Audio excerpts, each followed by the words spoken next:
بسم الله الرحمن الرحيم ولقد أرسلنا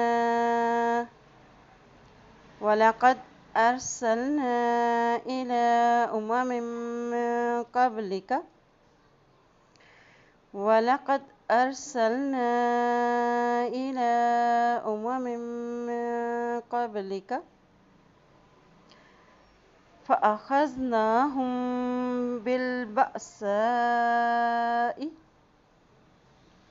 فأخذناهم